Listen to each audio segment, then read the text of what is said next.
Number 10. The Gong Farmer. Let's start things off with a real stinker. Back in medieval England, toilets weren't quite the high-tech porcelain thrones we have today. Instead, they were mostly holes in the ground, and someone had to clean them. Enter the Gong Farmer, a person whose entire existence revolved around scooping out human waste from cesspits. They had to work at night, because apparently society still had standards, just not for these poor souls. On the bright side, the job paid well. On the not so bright side, it also ruined your social life and probably your sense of smell forever. Number 9. The Sin Eater.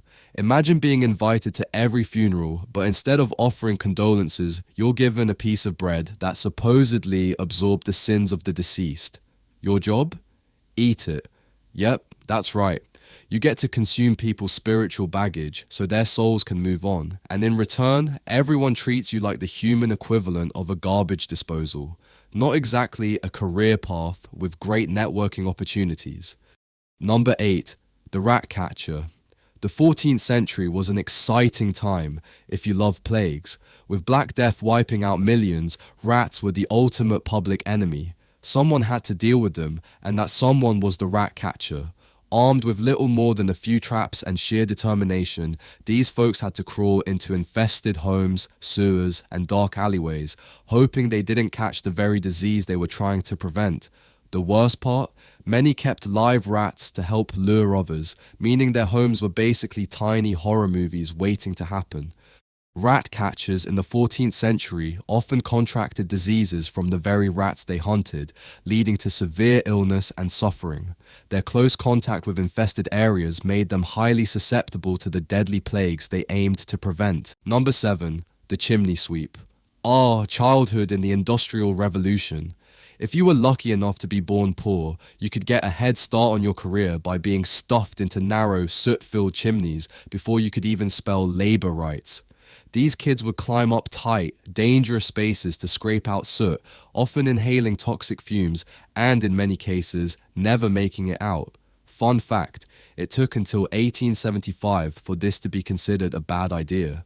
And let's not forget the delightful company of rats. These little critters didn't make the job any easier, adding an extra layer of peril to an already hazardous task. Number 6. The Leech Collector.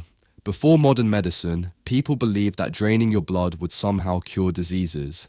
Enter the leech collector, whose job was to wade into filthy ponds and marshes, letting their own legs get covered in blood-sucking parasites, only to pluck them off and sell them to doctors.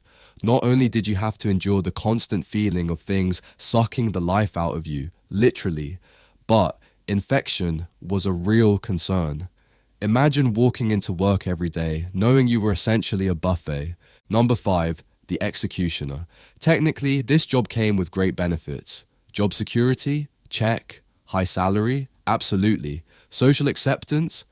Not so much. Executioners were responsible for carrying out brutal punishments, from beheadings to drawing and quartering.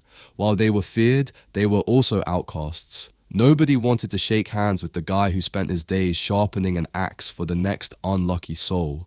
Number 4. The Fuller. Want to know how people used to clean wool? Before modern detergents, people used urine, literally, and since someone had to stomp that urine into the fabric to clean it, fullers spent their days ankle deep in the worst smelling laundry imaginable. Oh, and there were no gloves or boots, just feet, pee, and endless regret. Number 3. The Resurrectionist. Back in the day, medical schools needed cadavers to study, but there was a shortage of legally obtained bodies.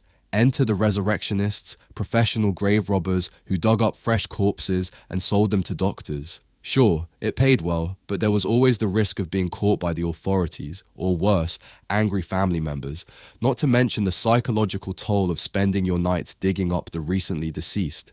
Number 2. The Toad Doctor.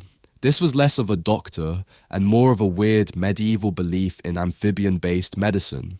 The idea: if you had an illness, a toad strapped to your body would cure it. The toad doctor's job was to collect these creatures, keep them alive, and convince people that tying a frog to their skin was a legitimate cure. Not the most scientific profession, but hey, at least you got paid for it. And finally, number 1, the whipping boy. Imagine getting punished for someone else's mistakes. Now imagine that someone is a spoiled prince who can do whatever he wants, knowing full well that if he messes up, you get the beating instead. Royal blood couldn't be touched, so they assigned a commoner kid to be punished in their place. The life of a whipping boy was far from enviable. These young boys, often educated and close in age to the prince, were always present during the prince's studies and activities. Whenever the young royal misbehaved or failed in his lessons, it was the whipping boy who got beaten. It's the definition of torture.